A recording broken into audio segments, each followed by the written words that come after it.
नमस्कार, मैं Rakesh tax junction में आपका स्वागत करता हूं।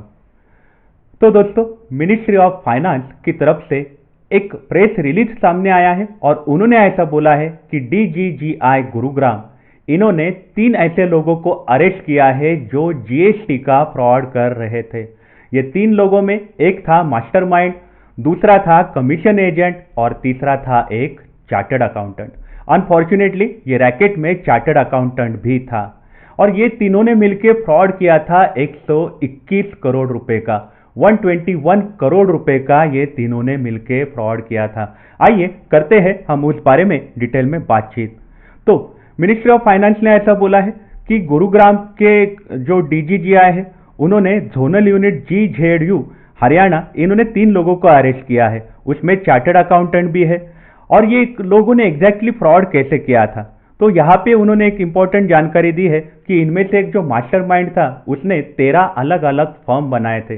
13 फेक डॉक्यूमेंट से 13 अलग अलग फर्म बनाए थे और वो फर्म जो होती थी वो क्या करती थी, जीएसटी का इनपुट टैक्स क्रेडिट लेते भी थे और जीएसटी का इनपुट टैक्स क्रेडिट ट्रांसफर भी करते थे।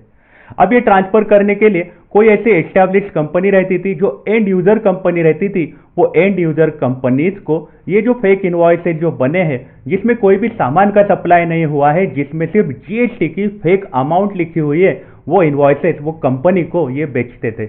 और वो बेचने के लिए इन्होंने कमीशन एजेंट अपॉइंट किया हुआ था। कमीशन एजेंट का काम था कि जो फेक फर्म है, फेक फर्म से बने हुए बिल से जो बिल्स पे जीएसटी की अमाउंट लिखी है, वो बिल जो है वो ऐसे कंपनीज को दे जिनको जरूरत है, जिनको बहुत ज्यादा बिल्स की जरूरत है अपने अकाउंट्स क्लोज करने के लिए।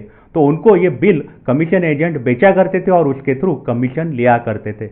अब ये कंपनी के पास जैसे बिल आते थे तो बट ऑब्वियसली कंपनीज जीएसटी का क्रेडिट क्लेम कर सकते थे, साथ ही साथ इनकम टैक्स में भी उनको बेनिफिट मिलता था और साथ ही साथ ये कंपनी जो होती थी ये सामान खरीदने का जो बिल इनके पास आता था, इसके बाद ये फेक फर्म के अकाउंट में, बैंक अकाउंट में पैसे ट्रांसफर किया करते थे।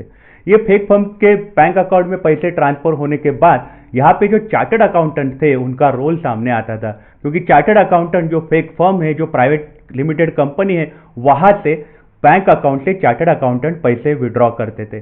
पैसे विड्रॉ करने के बाद चार्टर्ड अकाउंटेंट अपना कमीशन का शेयर, साथ ही साथ कमीशन एजेंट का कमीशन का शेयर दोनों माइनस करके बैलेंस अमाउंट जो कंपनी जिनको जरूरत है इनकम टैक्स कंसेशन की, इनपुट टैक्स क्रेडिट की, वो कंपनी को वो अमाउंट, बैलेंस अमाउंट ट्रांसफर कर देते थे।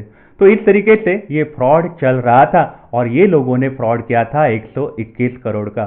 ये फ्रॉड कर देखते हुए बट ऑब्वियसली फर्म्स फेक थी, उनका रजिस्ट्रेशन फेक था, तो बट ऑब्वियसली कि ये जो फर्म्स थी इन्होंने कोई भी सामान का सप्लाई नहीं किया था, फिर भी बिल इशू करते थे। बिल इशू करने के बाद जो कंपनीज को रिक्वायरमेंट होती है बिल्स की अपने अकाउंट्स क्लोज करने के लिए, वो कंपनीज को ये बिल बेचा करते थे, सामान नहीं बेचते थे। ये भी एक इंटरेस्टिंग बात है कि बिल बेचा करते थे और बिल बेचने का कमीशन एजेंट कमीशन लेता था बकायदा। और बिल एक बार बेच दिया तो कंपनी इनपुट टैक्स क्रेडिट भी ले सकती है, इनकम टैक्स का उन्होंने डिडक्शन ले सकती है और साथ ही साथ कंपनी बैलेंस में अकाउंट में फेक फर्म के अकाउंट में पैसे ट्रांसफर करके वहां से पैसे विड्रॉ करते थे चार्टर्ड अकाउंटेंट के थ्रू, और चार्टर्ड अकाउंटेंट इनको इस सारी चीजों में मदद किया करते थे।